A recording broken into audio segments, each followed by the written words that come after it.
कार्तिक कृष्ण पक्ष की त्रयोदशी तिथि के दिन धनतेरस का पर्व पूरी श्रद्धा व विश्वास के साथ मनाया जाता है। धन्वंतरि के अलावा इस दिन देवी लक्ष्मी और धन के देवता कुबेर की भी पूजा करने की मान्यता है। इस दिन को मनाने के पीछे धन्वंतरि के जन्म लेने की कथा के अलावा इसके बारे में एक दूसरी कहानी भी प्रचलित है। कहा जाता है कि एक समय भगवान विष्णु मृत्युलोक से विचरण करने के लिए आ रहे थे। तब लक्ष्मी जी ने भी उनके साथ चलने का आग्रह किया। तब विष्णु जी ने कहा कि यदि मैं जो बात कहूँ तुम अगर वैसा ही मानो तो फिर चलो। लक्ष्मी जी उनकी बात मान गईं और भगवान विष्णु के साथ भूमंडल पर आ गईं। कुछ देर बाद एक जगह पर पहुंचकर भगवान विष्णु ने लक्ष्मी जी से कहा कि जब तक मैं ना आऊं तुम यहाँ ठहरो, मैं दक्षिण दिशा की ओर जा रहा हूँ। तुम यहाँ ठहरो, मैं दक्षिण दिशा की ओर जा रहा हूँ, तुम इधर मत आना। विष्णु जी के जाने पर लक्ष्मी के मन में कौतूहल जागा कि आखिर दक्षिण दिशा में ऐसा क्या रहस्य है जो मुझे मना किया गया है, और भगवान स्वयं चले गए। लक्ष्मी जी से रहा न गया और जैसे ही भगवान आगे बढ़े लक्ष्मी जी भी पीछे पीछे चल पड़ी। कुछ ही आगे जाने पर उन्हें सरसों का खेत दिखाई दिया जिसमें खूब फूल लगे थे। सरसों की शोभा देखकर वह मंत्रमुग्ध हो गई और फूल तोड़कर अपना श्रृंगार करने के बाद आगे बढ़ी। आगे जाने पर एक गन्ने के खेत से लक्ष्मी जी गन्ना तोड़कर रस चूसने लगीं। उसी क्षण विष्णु जी आ गए और यह देख लक्ष्मी जी पर नाराज होकर उन्हें शाप दे दिया कि मैंने तुम्हें इधर आने को मना किया था, पर तुम न मानी और किसान का अपराध कर बैठी। अब तुम इस अपराध के जुर्म में इस किसान की 12 वर्ष तक सेवा करो। ऐसा कहकर विष्णु भगवान उन्हें छोड़कर क्षीर सागर चले गए।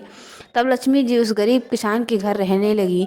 एक दिन लक्ष्मी जी ने उस किसान की पत्नी से कहा कि तुम स्नान कर पहले मेरी बनाई गई इस देवी लक्ष्मी का पूजन करो, फिर रसोई बनाना, तुम जो मांगोगी वो मिलेगा। किसान की पत्नी ने ऐसा ही किया। पूजा के प्रभाव और लक्ष्मी की कृपा से किसान का घर दूसरे ही दिन अन्न धन रत्न स्वर्ण आदि से भर गया। लक्ष्मी ने किसान को धन धान्य से पूर्ण कर दिया। किसान के 12 वर्ष बड़े आनंद से कट गए। फिर 12 वर्ष बाद लक्ष्मी जी जाने के लिए तैयार हुई।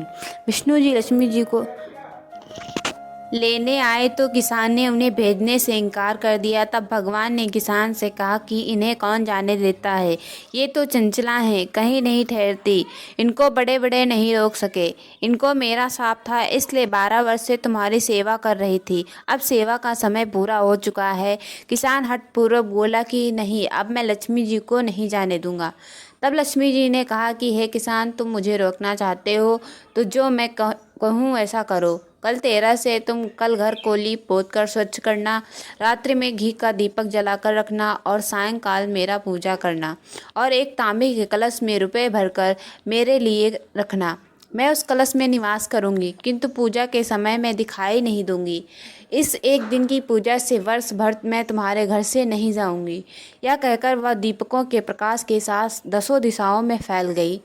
अगले दिन किसान ने लक्ष्मी जी की कथा अनुसार पूजा किया। उसका घर धन धान्य से पूर्ण हो गया। इसी वजह से हर वर्ष 13 के दिन लक्ष्मी जी की पूजा होती है। धनतेरस की ये पावन कथा आप सभी को कैसी लगी कमेंट्स में ज़रूर बताएं और वीडियो को लाइक करें। ऐसी कथाएं सुनने के लिए सब्सक्राइब करें मेरे चैनल को। आप